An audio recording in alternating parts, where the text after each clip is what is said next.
Hello and welcome to another episode of the TI Junkies podcast. This is Speedy. Today we are recapping the recent tournament that happened in Los Angeles, the SCPT Twilight Imperium Intergalactical tournament. It's really tough to say. I am with our good friend Kevin, aka Drago Thaxton, who participated in the tournament and made it into the finals, which is such a huge accomplishment. Hello, thank you for being on the podcast today, Kevin. Hey, Speedy, and I want to say it's a huge accomplishment that you said the name with minimal mistakes, because it is a tongue twister. Thank you very much. Minimal mistakes, many pauses for deep thought, but we got there at the end. Absolutely. That's honestly a summary of the entire weekend for me. I don't know about you. Oh, yes, me absolutely. Much pausing, much thinking, stroking of my chin. It was a big accomplishment just to get to the end. I mean, so I'll start with kind of my feelings going into the weekend. Yeah.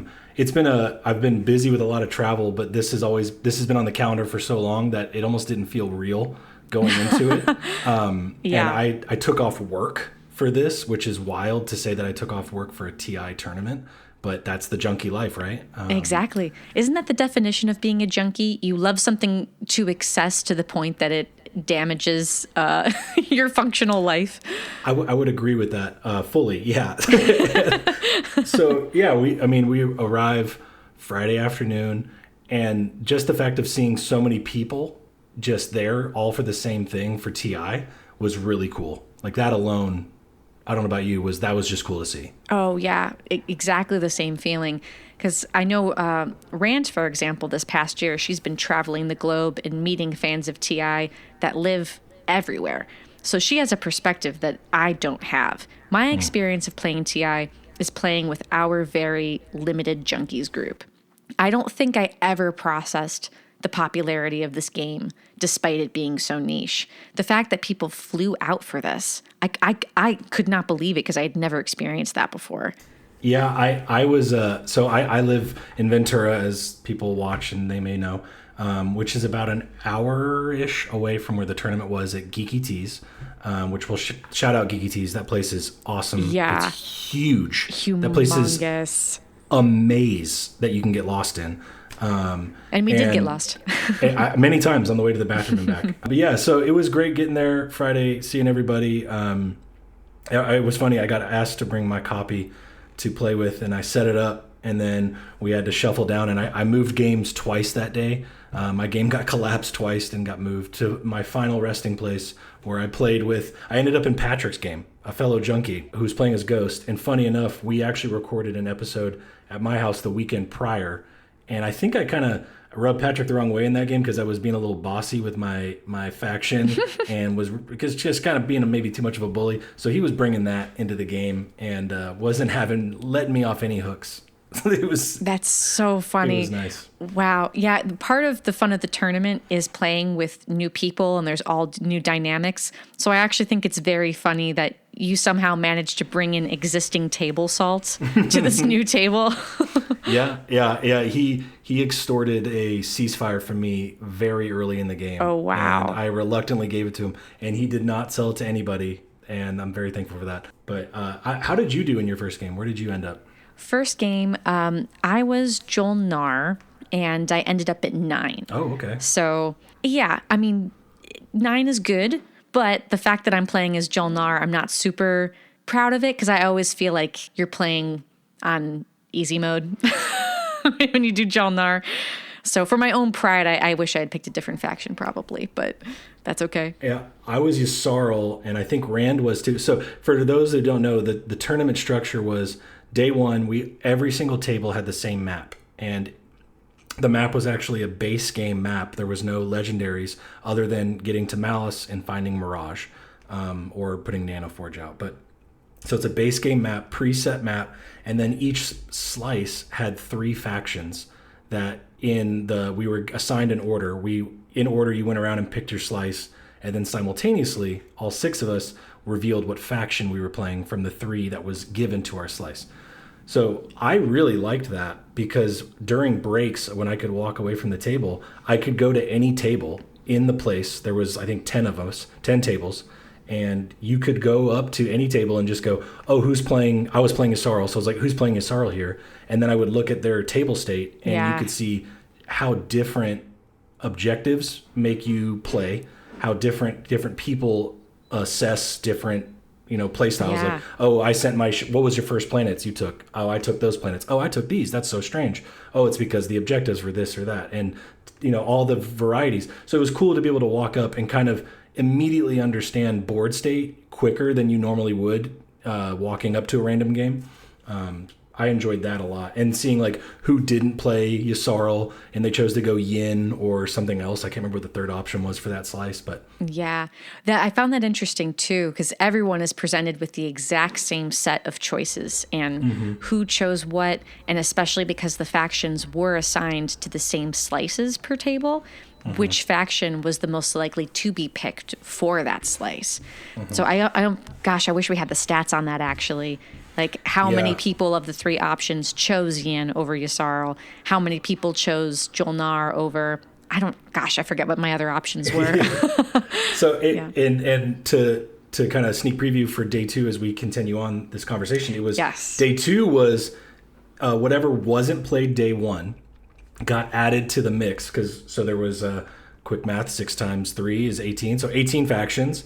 That leaves 24, so that leaves 6 factions that weren't played. So those 6 were added to the mix. It was a whole new set map, same system though, where each slice had 3 factions, and those 6, like Arborek wasn't in the mix day 1, so Arborek was in the mix for day 2.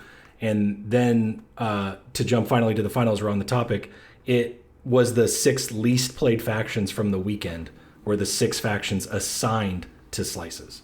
So they really wanted every faction to be played over the course of a weekend, which I think is great. Yeah. And I actually was shaking my fist. I think I was talking to Elsbeth after the match. I'm like, I really wish people had played Soul more, because I ended up with Soul in the final, and I really don't like playing with them, but they were just the logical option, and I felt like I had to pick them, which I probably should have gone with my heart and the ghost of Rand in my head, saying go play Winnu.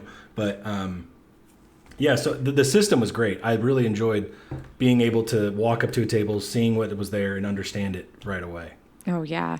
Yeah, and just to the credit of Space Cats, Peace Turtles, what a difficult thing to coordinate, and with so many people, and I'm sure people were, dropping out at the last second because people probably wanted to take off work and couldn't, but so well organized, and they made it as fair as humanly possible. Yeah, they really did. Yeah. It was a great weekend. Second day, honestly, I could say my table might be one of my favorite tables I've ever played with as a whole of people. Really? Oh, that's awesome. Yeah, it was really good vibes in that room. We were clapping at the end of every single round. And it was funny because when it got down to like the wire when games were finishing, people would usually make a big fuss when a game ended. And we clapped like we normally do. And then people ran in and go, is the game over? And we're like, oh no, we're just ending round 4. So sorry. And then they had That's so funny. So we had good vibes the whole day. And that table, I did play as Jolnar. That's nice. Where I got a round 5 action phase win off of Neuraloop, putting a secret objective in as a public. Wow. And it was, I Neuralooped out like some control objective, stage 2, and put in make example. So I had to bombard. And at that point, Matt had come in and finished his game already. He was the first game done that day and killed it. And he came in, sat next to me, and as a ghost player, or ghost person sitting there looking, I just started handing him like all my secret info. Like, here's my secrets. Here's my action cards. This is what's going on. And he was just quietly sitting there stoic, looking at everything. And when that flipped, he made eye contact with me, and his eyes were so big that he was like, oh, you have this in the bag. Like this, because I had X89 already. So bombardment was going to be easy. And the only thing against me was I was last in speaker order. So it went all the way around the table, and I was left with, I think I took like tech or warfare, whatever was left. And so every single player had a Winslay attempt against me, except for Hakan, who took Imperial. And everyone tried to take out all my bombardment ships, and I had just enough left, and thankfully no sabos for a flank speed that was much needed. Wow. To get the win. And I have to say, an action phase win is just so satisfying. Yeah. Yeah. It's been a while since I've had one, and I'll tell you what, my heart rate was so high. And one of the players, Michael, I believe, who was playing as L1, he was like, hold on a second. As I'm rolling a bombardment, he just says, say cheese. And I look up and he's taking a photo and he's like, the dice roll to win the game. Oh my God. Like he was a proud parent. Like that's the vibes at the table we had. Everyone was so cool, and we had such a fun time that day. Wow. And me not having played a tournament before, I wasn't sure what the vibes were going to be going in. Because as junkies, we have such a fun time when we play. We're constantly joking around. But a tournament is inherently so much more competitive. Yeah, I just wasn't sure what the vibe was going to be. And I was so pleasantly surprised how fun all the tables were. And to hear that you had the most kumbaya table of TI humanly possible is just what a fun experience. It was. I really enjoyed the weekend, besides playing TI for ending up 3 days straight, but meeting all these different people from different walks of life that love this game too, and hearing about what they like. I was at any lull, I took my time to go, hey, what do you do? And like I asked them, like, what job do they do? And then where do they work? And there was speech therapists, there was sound recorders, there was lawyers, there were doctorates, there were students, it was everything. Like it was so cool to hear all these different people come together over one dorky, weird game. Yeah. And truly just the lengths that people will go for a thing that they love. Like, Kevin, do you remember the name of the amazing fella who almost made it into the finals that didn't, who rode in on his motorcycle? The wild one. The wild one. Yeah, just different characters. Like, there isn't one type of person that plays TI. I mean, the stereotype you might think is like, oh, everyone that plays a board game like this must be some shut-in nerd. Maybe we all have a shut-in nerd in our hearts, but there's just such a spectrum. I mean, like you say, all different careers. There's people who are actors and are very like social and front-facing people. You've got a cool guy who wears his leather jacket. What a cool group. I even on the second day, I was in the back big room that no one even knew existed for most of the time. And it's like this whole massive extra room. Yeah, the garage. And there was a guy, I want to say he's in his, I'm judging him based off the book cover, and he might have been in his 60s, maybe early 70s, probably his 60s. And he was there for the tournament. And I thought, honestly, at first, he was just a guy wandering around Geeky Tees because I didn't see him day one. Yeah. And I was like, oh, are you playing today? And he's like, yeah, I was here yesterday. I played. And I was like, oh, awesome. Yeah. What was funny was in my day 2 game, also a very kumbaya, wonderful group. We were so positive the whole time. It was awesome. And one of those players, his name was Greg. I then later during our lunch break was chatting with some folks, and I met this older gentleman that you're referring to. And he was like, you're playing with my nephew. That's so cool. I didn't think of TI as being like an intergenerationally appealing game. Mm-hmm. So that was fun to see. Yeah, I agree. And to even further point out how cool all these people were, and how I think we call ourselves junkies, but I think literally everybody that plays this game is a junkie. It's just to a different extent.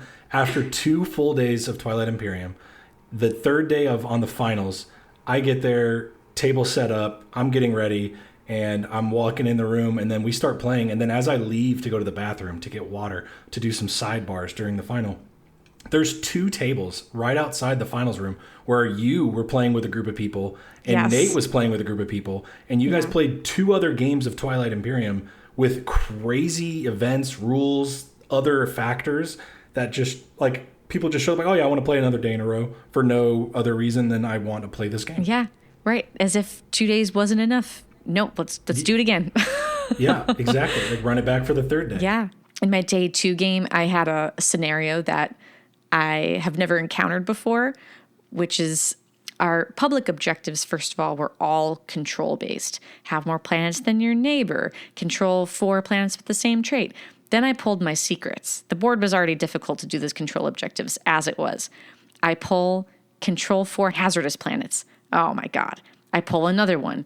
Control 4 industrial planets. Oh my God. I need to pull another secret because it is impossible to accomplish this. Guess what the third one I pulled was? Oh my God. You needed all the planets on the board. Of course. Oh my gosh. Yes, I would have had to conquer the entire board to achieve what I pulled. So I'm so glad that my table was so kumbaya, because the luck that I had was so dismal. That's so crazy. Yeah. Wow. Yeah. I think it's probably the worst luck I've ever had in terms of just raw opportunity to score. That's insane. Okay, so that's a summary of the tournament itself and the first 2 days of gameplay to the best of our memories. Yeah. But the exciting part here is that we did have Kevin in the final. He made it to the final, which was very, very difficult to do. And I'm very excited to get into the details of that with him. So tune in to the next episode of the TI Junkies podcast to hear all about it. Suspense, and draw out this finals run that I had.